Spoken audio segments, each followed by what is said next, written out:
Hello, Gino here, and you are listening to Otherworld Connections. We live in a critical time where now, more than ever, angels and fairies, hidden forces, are bursting at the seams of the veil to work with us. They want to see us change in order to save the world and live in service to others.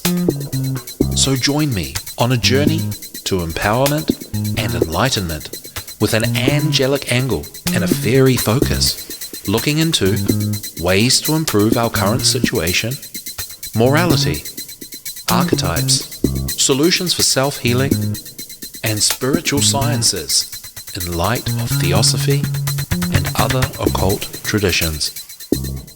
Hello, welcome back to Otherworld Connections. And today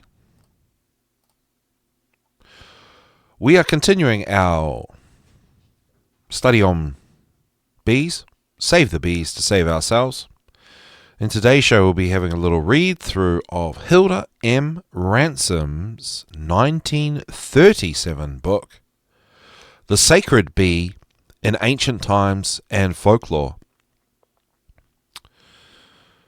which is a Dover Books publication on anthropology and folklore. And thank you for tuning in to Revolution.Radio, the number one listener-supported radio station in the whole world. So please help support our efforts and airtime by visiting the station's donation section on our website, Revolution.Radio. And there are ways you can donate through Patreon, snail mail for mainland US, or from outside the mainland US. It is essential that the currency used is US dollars.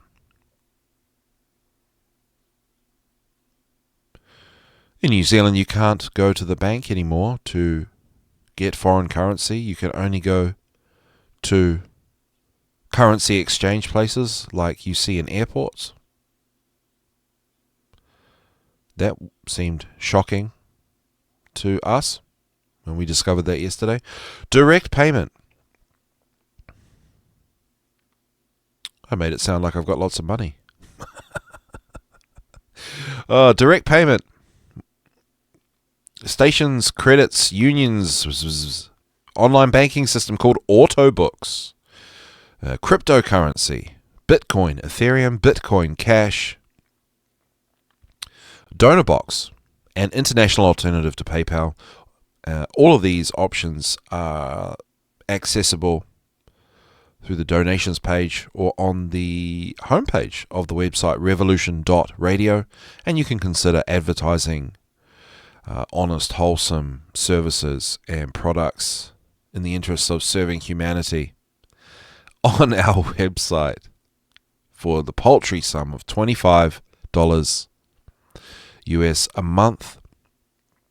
And just a reminder that in my show you can find a link to anything I refer to in the description of the episode once it's published on various places. You can go on my website, thesecretkindergarten.com, where you'll find lots of good content for children, about as appropriate as it can get. Mostly fairy tale based and listening activities in the interest of reducing the screen time for human beings that destroys the heart, mind, spirit connection as researched and proven and literated by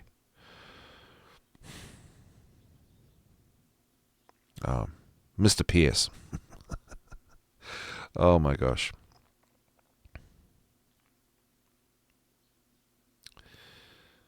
All right, let's get into the reading. Dun dun dun. Here we go. The Sacred Bee in Ancient Times and Folklore, and illustrated too for this video publication. Oh dear, I'm going to find out about copyright. Not that I am monetized or I make any money, so yeah.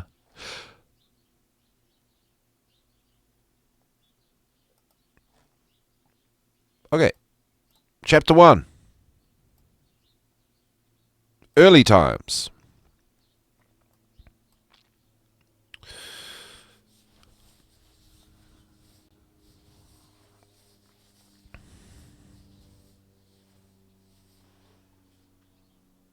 I feel like we're already missing a word off the bat here.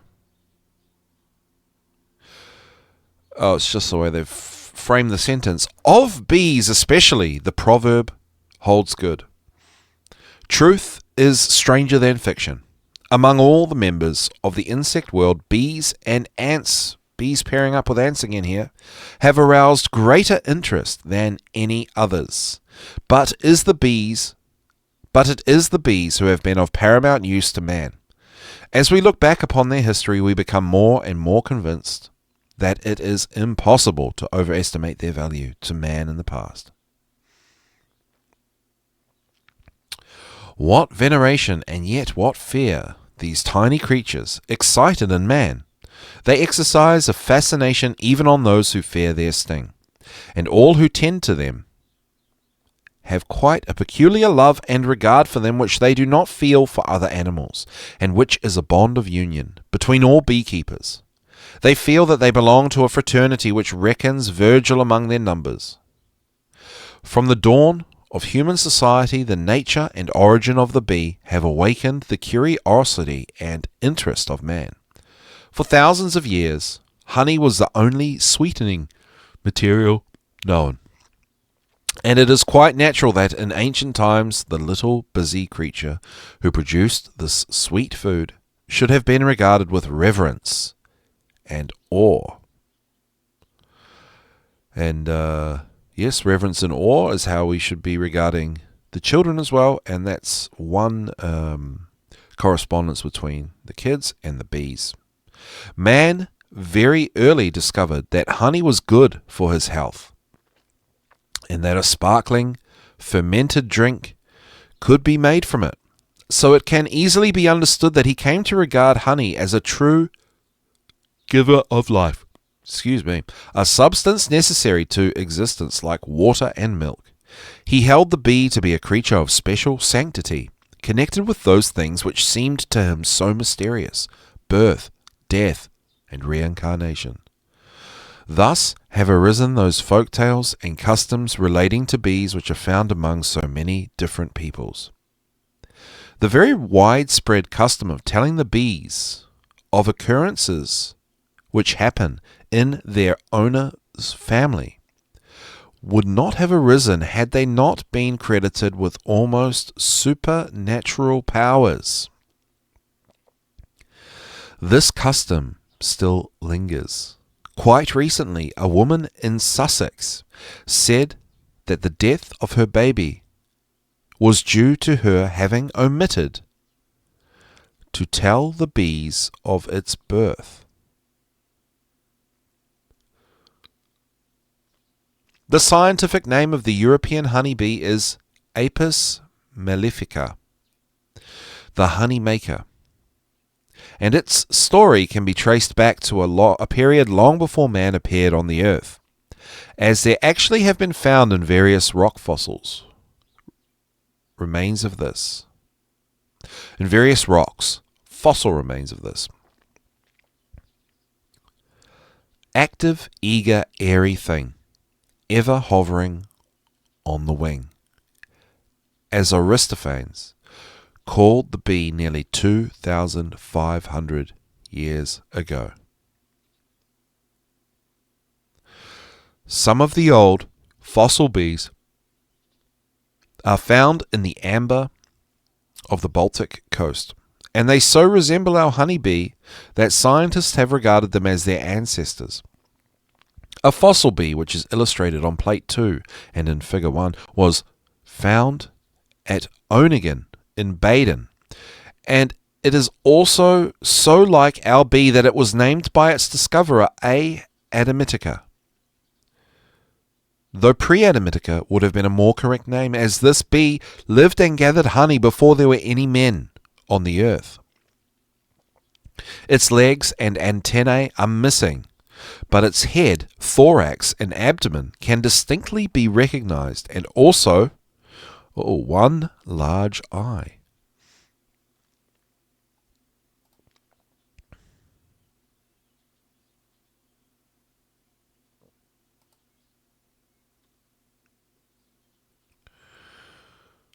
Central Europe was probably the region where the different races of bees developed, for the oldest forms have been found there.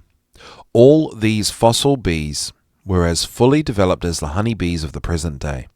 That is, they built combs, reared their young, looked after the mother bee just as they do now, and formed the same industrious state whose organization has been for ages the wonder and admiration of man.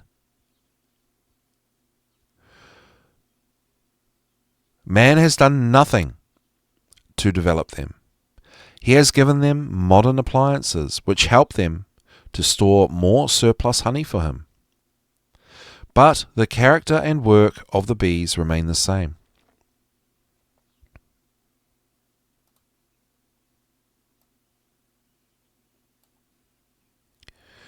And we can never describe them as really domesticated animals. They often, as beekeepers, know to their cost, display independence of character.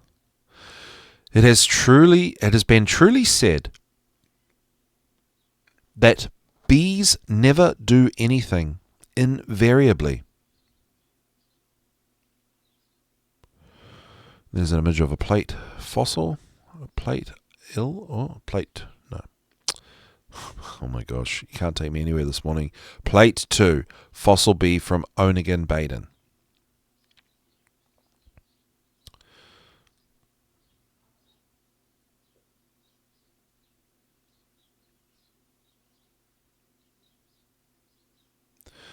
Egyptian hives still used by the natives and made of Nile mud.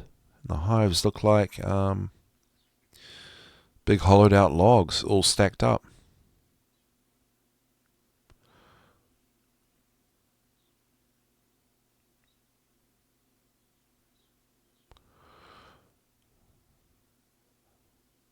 And it's a cave drawing of men gathering honey. Spanish rock painting in the Arana cave, Bicorp, Valencia.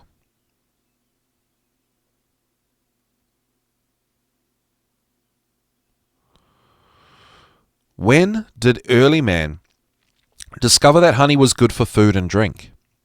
We can never answer that question positively, but it must have been long ages ago, for there is definite proof that he was taking honey in the late Paleolithic times, that is, perhaps 10,000 to 15,000 years ago. In 1919, a wonderful series of rock paintings were discovered in the Arana spider cave at Bicorp, near Valencia in Spain, most of which were hunting scenes in which extinct as well as existing animals were portrayed, thus proving their antiquity. One of these drawings represents a unique scene, where two men are climbing up a very rudimentary ladder, probably made of esparto grass, which grows abundantly in the neighborhood. One of the men is by a natural hole in the rocks. There are many like it in the rocks around. He is holding on to the ladder with one hand, and in the other he carries a basket of some sort, perhaps made of skin, the handle of which can be clearly seen. The figures painted on the wall around him are bees in flight, which have come out of their nest in the hole. The head, abdomen, legs, and extended wings may be distinguished on some of them.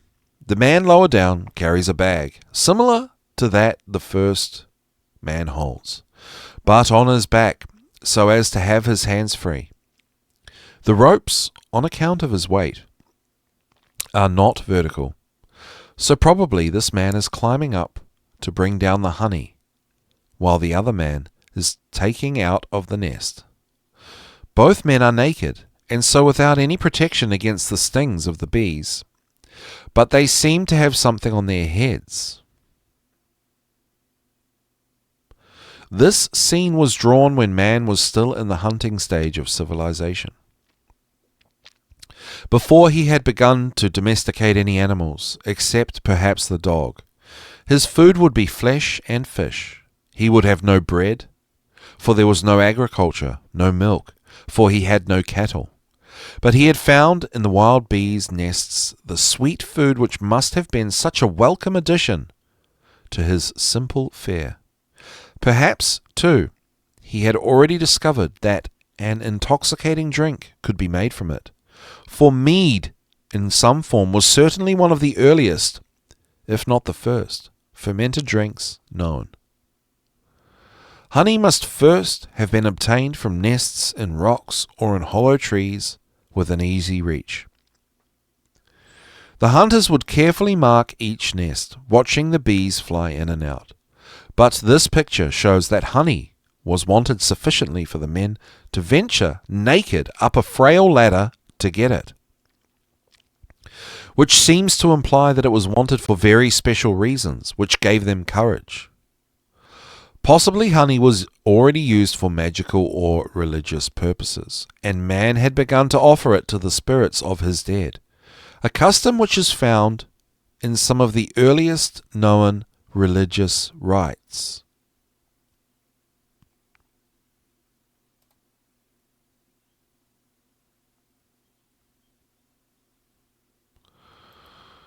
A comment in the chat says, hello, hey Comet, thank you so much for doing what you do and keeping us on air and looking after us all out here. And looks like Pat Rabbit and Toys are in the chat. How's it going?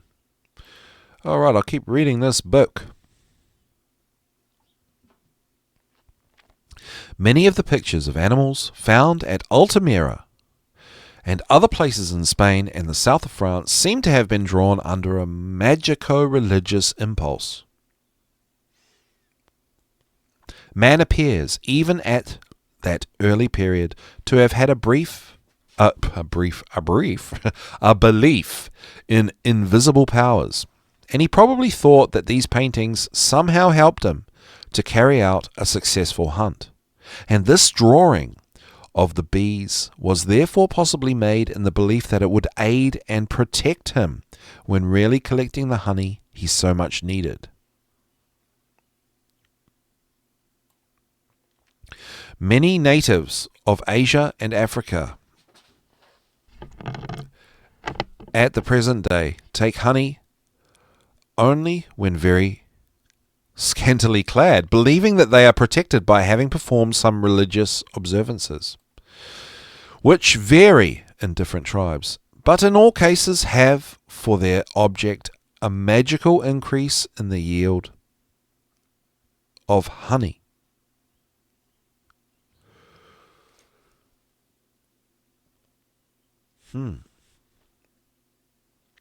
After this painting, there is a gap in our knowledge of bees for many thousands of years. Possibly the perforated clay vessels, which have been found among the Neolithic lake pile dwellings of Switzerland, may have been used for straining honey. At certain temperatures, the honey would flow through the holes, leaving the wax behind. This suggestion is rendered more probable by the fact that a similar way of straining honey is still used in the Emmental and also in the Bernese Jura. If it is true, it would prove that Neolithic man had discovered some of the many uses of wax. The writings of the ancient East will, however, provide the next authentic information of the sacred bees. Which brings us to Chapter 2. Ancient Egypt.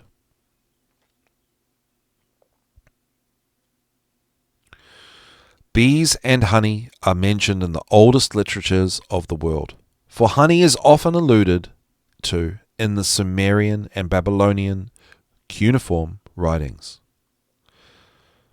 Laws about bees are included in a Hittite code. The sacred writings of India, the Vedas, contain frequent mention of bees and honey. And in ancient Egypt, besides many allusions in its literature, we have the earliest known use of the bee as a symbol.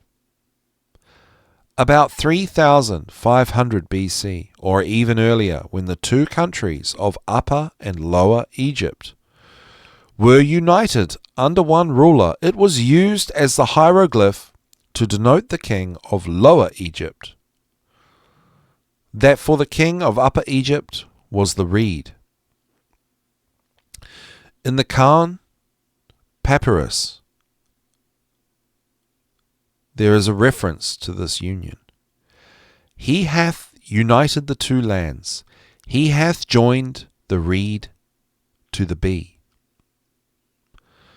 This bee hieroglyph, denoting the king of Lower Egypt, is found on inscriptions from the first dynasty down to the Roman period.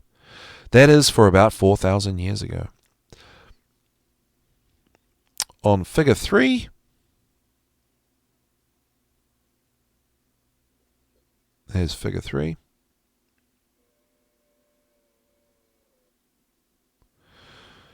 I think they're just engravings of rudimentary shapes of bees.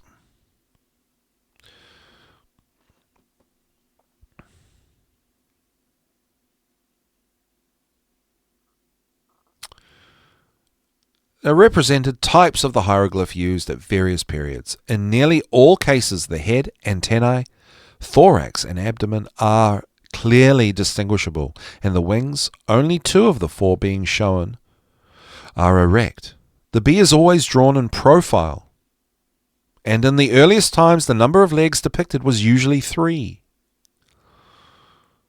But in the later dynasties and the Ptolemaic times, 4 legs were drawn, which is strange. For an observant people like the early Egyptians, they might have shown all 6, as their idea of perspective was somewhat faulty.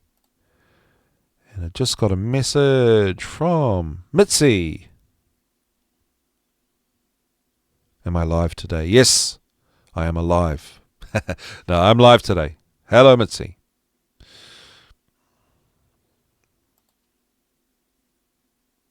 Assuming that you're listening. I don't know if you want me to type that. Well, we'll find out. Egypt is described in the Bible as a land like Canaan, flowing with milk and honey. It was probably the first land where agriculture and cattle rearing were practiced. And where there is pasture and fodder for cattle, there will be plenty of food for bees. It is not known when the inhabitants began to keep the wild bees in hives, but already in pre-dynastic times they must have known a good deal about bee life, have observed the communal life of the bee state, and the one large bee among the crowd, before they chose it to denote their king, and as the royal symbol means, he who belongs to the bee, or perhaps originally the beekeeper. And there was, as early as the first dynasty, an official called the sealer of the honey. It seems probable that it was an industry before the union of the two kingdoms. It is, however, nearly 1,000 years after the introduction of the bee as a symbol before we have direct evidence of the existence of beekeeping. In 1900, a German expedition excavating at Abu Sir found a relief which shows the industry in such an advanced condition that it must have been practiced for a very long period. This relief, which is illustrated by the frontispiece, belongs to a series representing the seasons found in the Temple of the Sun, built about 2600 BC by Nausere of the 5th dynasty.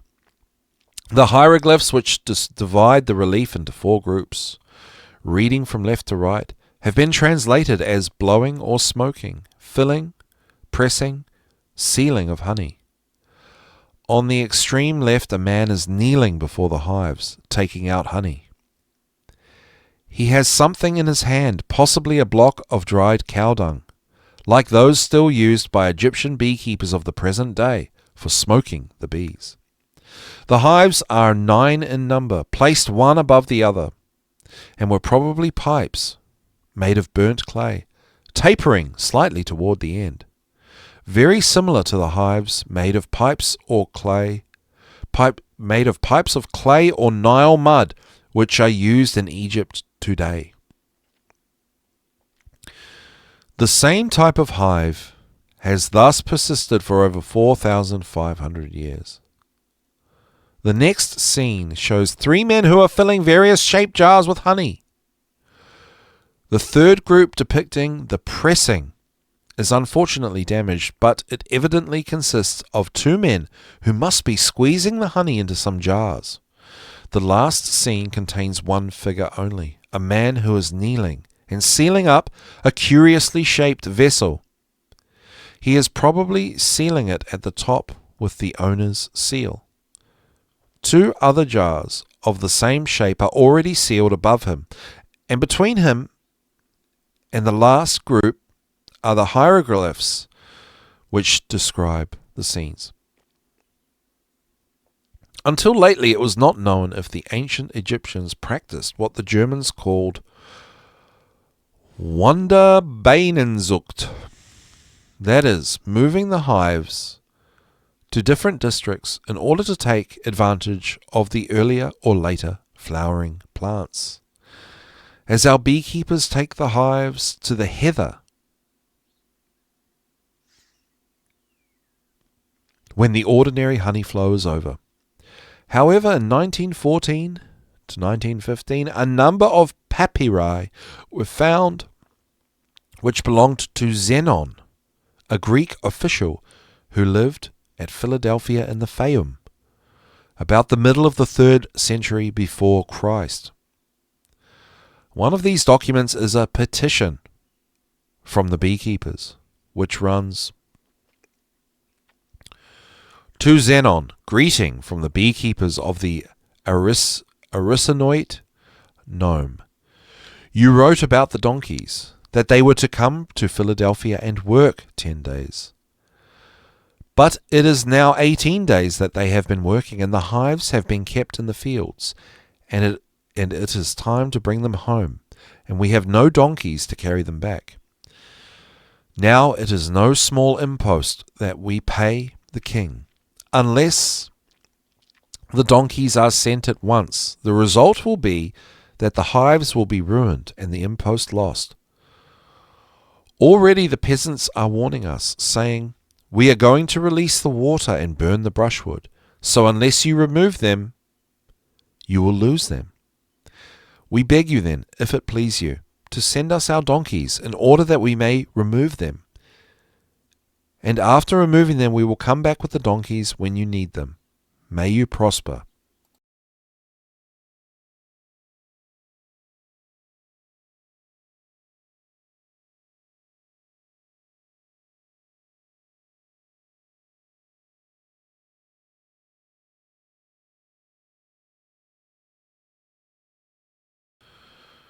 All right, excuse me. This is interesting. This interesting document proves that it was customary to move hives in the 3rd century BC. So it was probably a custom which had long been in use. In 1740, a French traveller, de Mallet, wrote that the people of Lower Egypt, recognizing that all plants flowered earlier in Upper Egypt than with them, sent their hives at the end of October up the Nile. When they arrived at their destination, they were numbered and placed in pyramidal form on rafts. specially built for this purpose. The bees were released and collected honey from the fields nearby. When the flowers there were over, the rafts were moved a few miles farther down. Thus they passed through the whole of Egypt, arriving at Cairo at the beginning of February, where the produce of the expedition was sold. The removal of hives is practiced today in Upper Egypt, either in boats or by land on camels and donkeys. The conservative Egyptians have thus preserved the usage of their forefathers to the present day.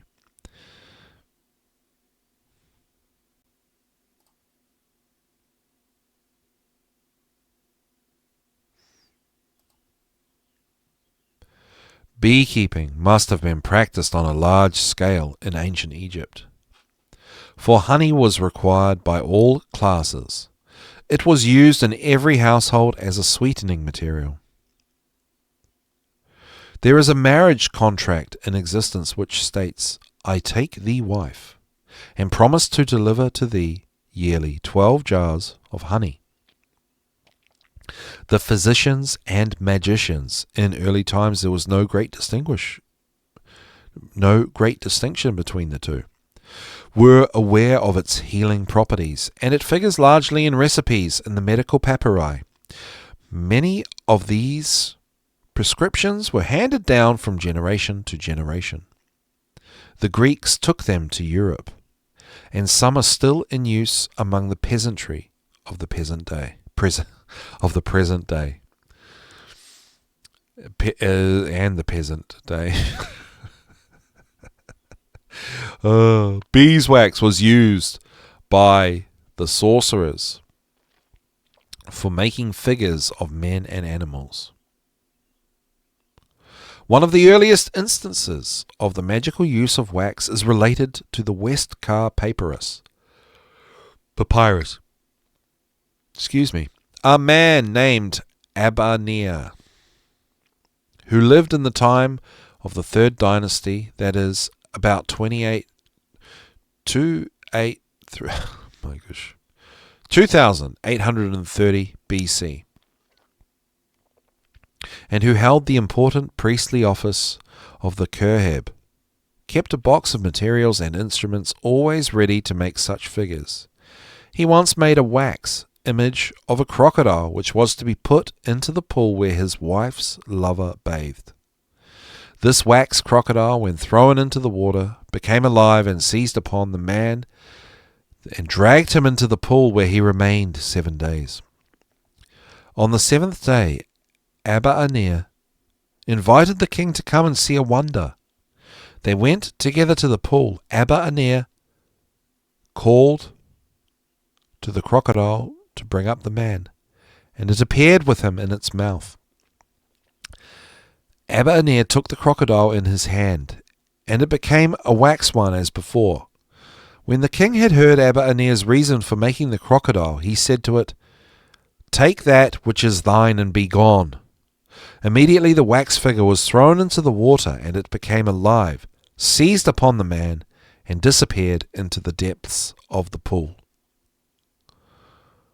One of the most ancient beliefs is that if a figure of a man made by a wizard or witch was injured or destroyed, the man would also suffer or die.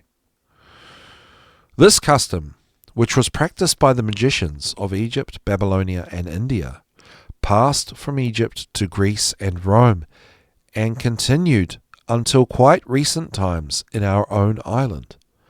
Wax images played a prominent part in certain of the daily services performed in the temple of Amun-Ra at Thebes. It was said that if a wax figure of Apep, the enemy of Ra, were made and his name cut upon it, Apep would be consumed. In the Greco-Roman period, wax figures were used in the performance of magical ceremonies of every kind.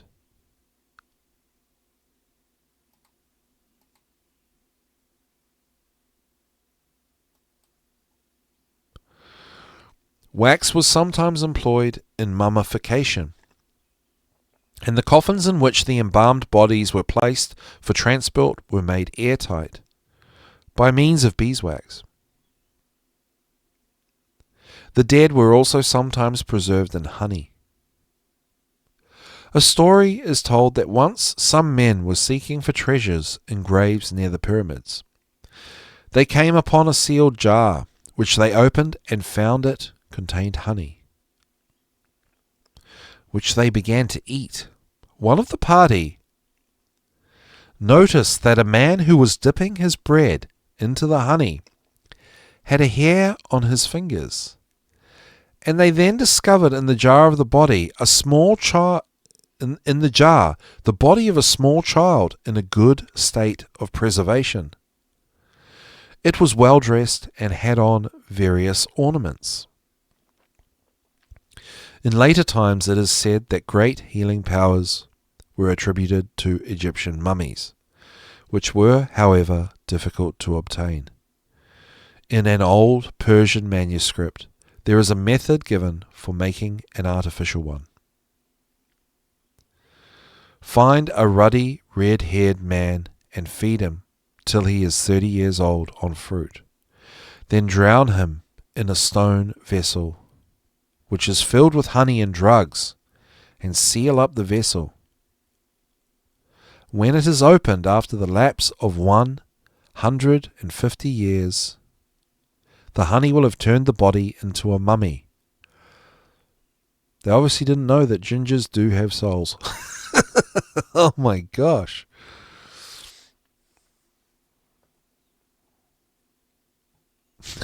What is that? Anyway, history does not relate if the recipe was ever carried out. In any case, the man who began it would hardly live to benefit by it.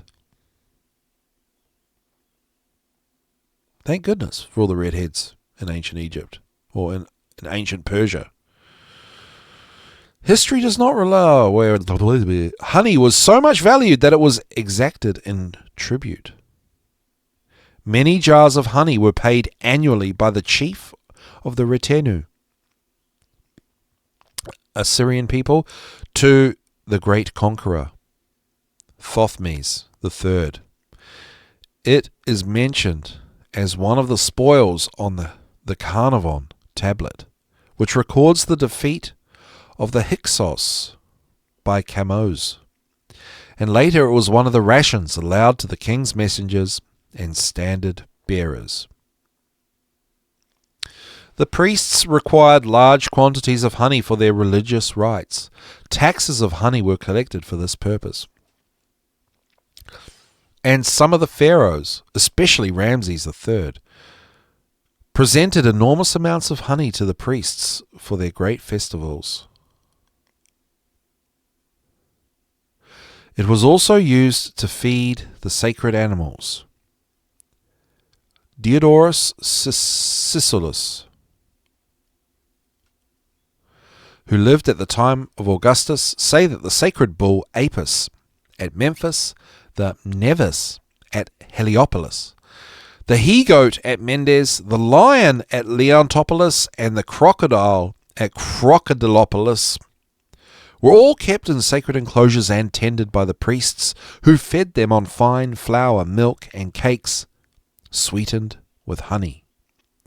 These honey cakes were used in many other ceremonials. On one of the reliefs in the tomb of Rekhmara, vizier of the Hatshepsut and Thothmes III, men are depicted baking them for use in the temple of Amen. The four-handled jar in which the honey was kept is also shown in figure 4. And I just got a comment. Let's have a look. Come on, how do you bring these comments up?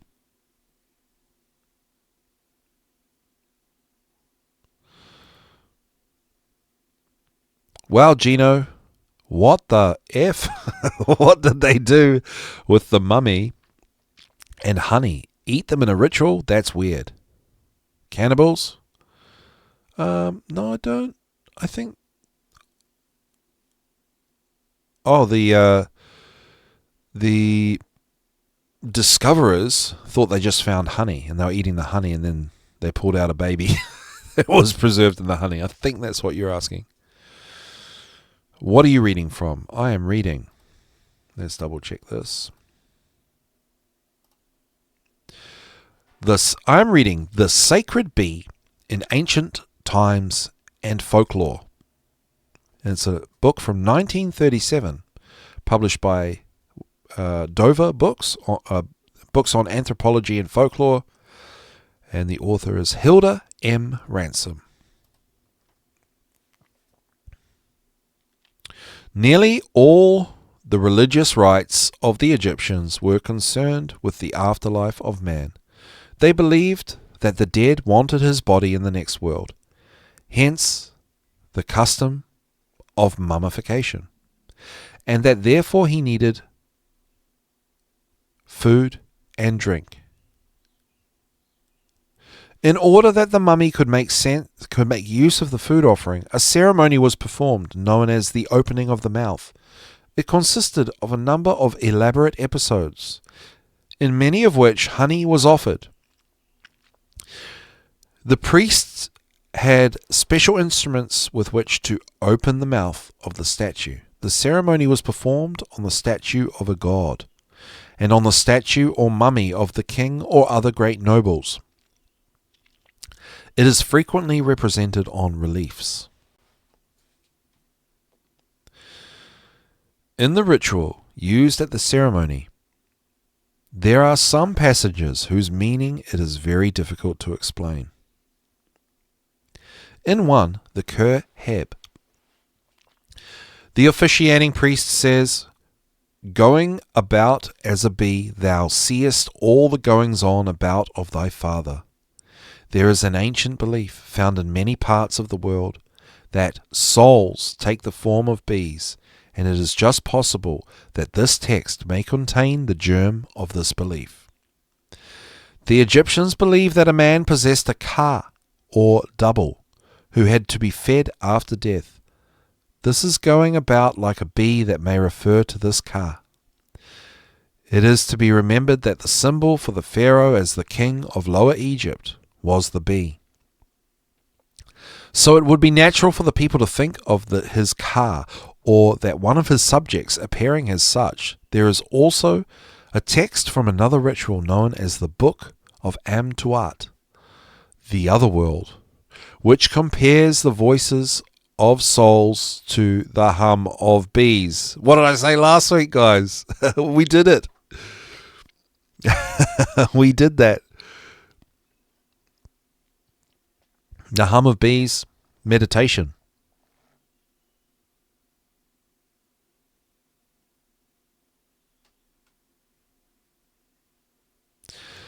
This God crieth out to their souls after he hath entered the city of the gods who are on their sand. And there are heard the voices of those who are shut in this circle, which are like the hum of many bees of honey when their souls cry out to Ra. So there is something in the sound of the buzz of a hive of bees. The Egyptians often represent souls as birds. This is going to probably answer a question that I have been asking and talking about on the show. And from these texts it seems probable that they held, though perhaps somewhat vaguely, that the soul could also assume the form of another winged creature, the bee. So I've been basically guessing, opinionating, that angels are to birds what fairies are to bees. So that's kind of mashing up a few things. We might have to read this whole book, everybody. So buckle up. Another passage in the ceremony of opening the mouth is the bees giving him protection. They make him to exist. In the hieroglyphic text, there are 3 bees in a row, and it has been suggested that they refer to the 4 sons of Horus. 3 of them here in the form of bees and the 4th as a praying mantis, whose heads were often carved on the lids of the jars in which the heart, liver, and intestines were placed, and which were arranged round the mummy at the 4 cardinal points to guard it. The passage seems to mean that the sons of Horus gave the ka the power to live, perhaps by feeding it with honey. For another text which refers to opening the mouth of a god mentions honey as one of the oblations offered to thy ka at each of thine appearances. In the ceremony, the Kerheb recited special formulae which were believed to change the foods, bread and honey, etc., offered to the statue into divine substances. And these material elements were then eaten sacramentally by the priests and relatives of the dead man. This belief was certainly held during the 5th dynasty, and probably much earlier.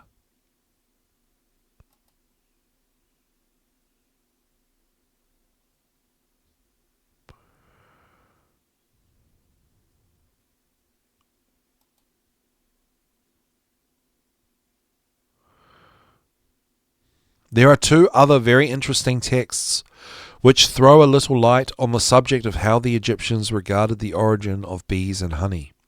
One is found in the same ceremony of opening the mouth, which was performed daily in the temple of Amen-Ra. One part of the service was called the chapter of the festal perfume in the form of honey, and in the Kerheb recited the following passage: Hail Amen-Ra, Lord of the throne of the 2 lands.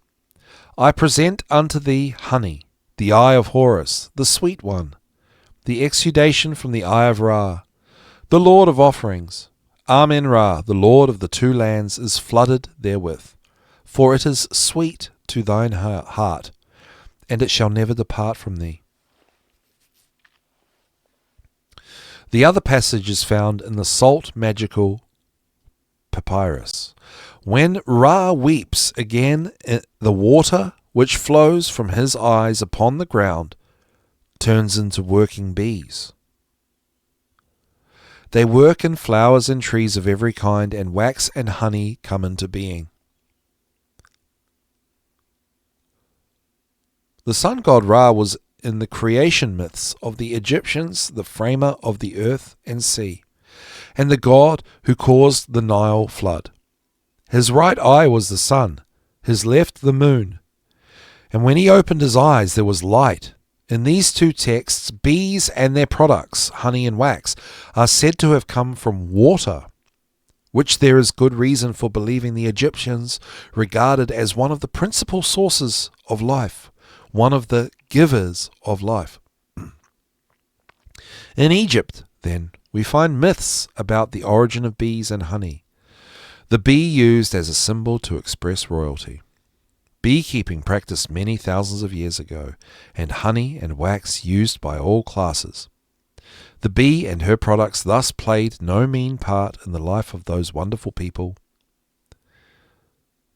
the ancient Egyptians.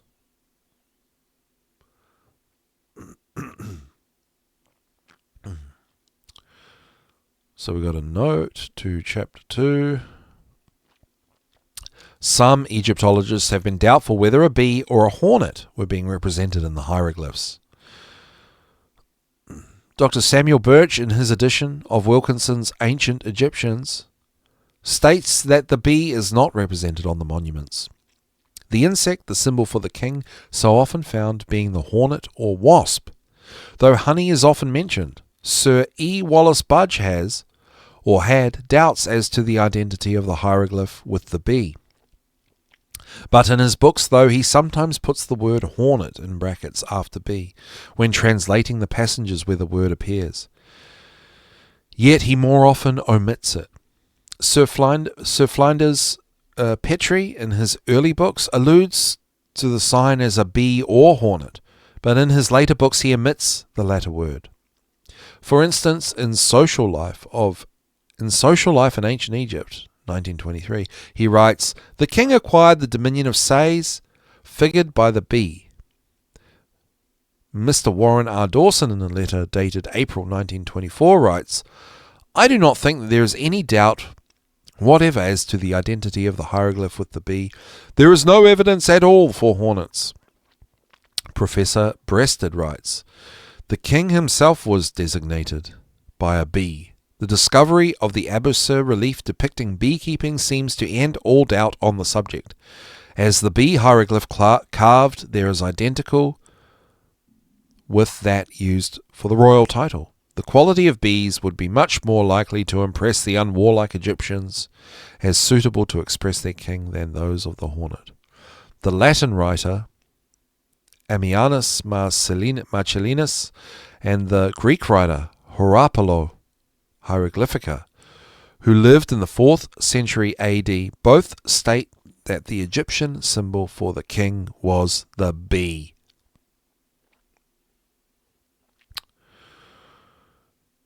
All right. We have 4 minutes left.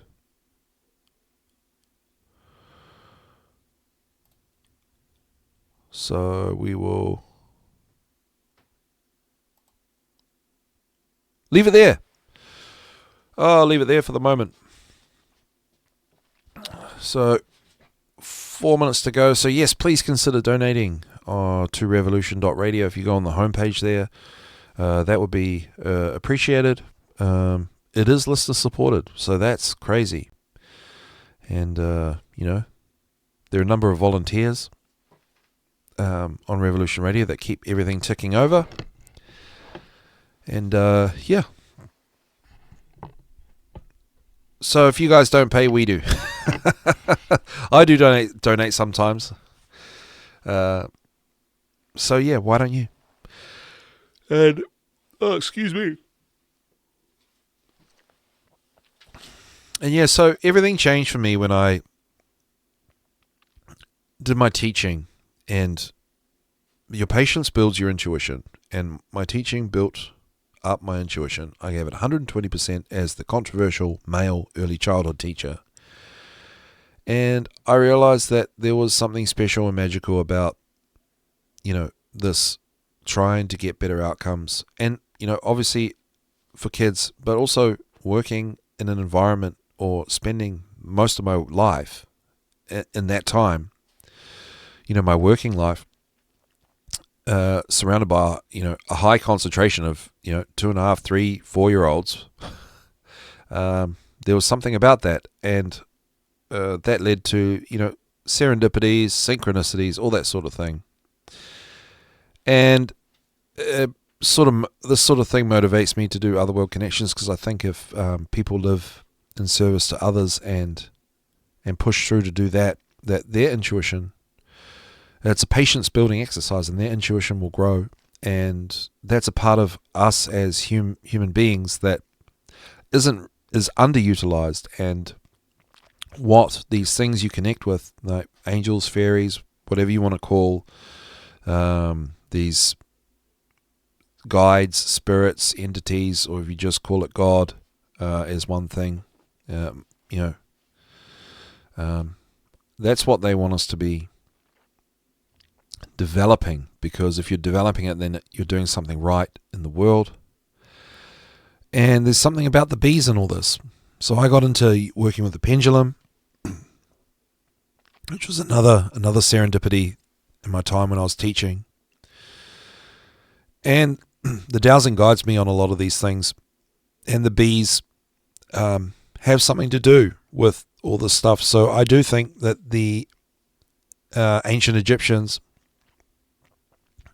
were definitely onto something, where they recognized that the buzz of the bees, the buzz of the swarm of bees, is the same sound as the soul in the other world, the communication of the souls in the other world. So yeah, have another look. If you're into this sort of thing, I do recommend listening to the buzz of bees, meditating on the buzz of bees, and see what comes up. in your brain. Yay. Hey, thanks so much for tuning in. I love you guys, and we'll see you at the next one where we continue to save the bees to save ourselves. Alright, bye for now.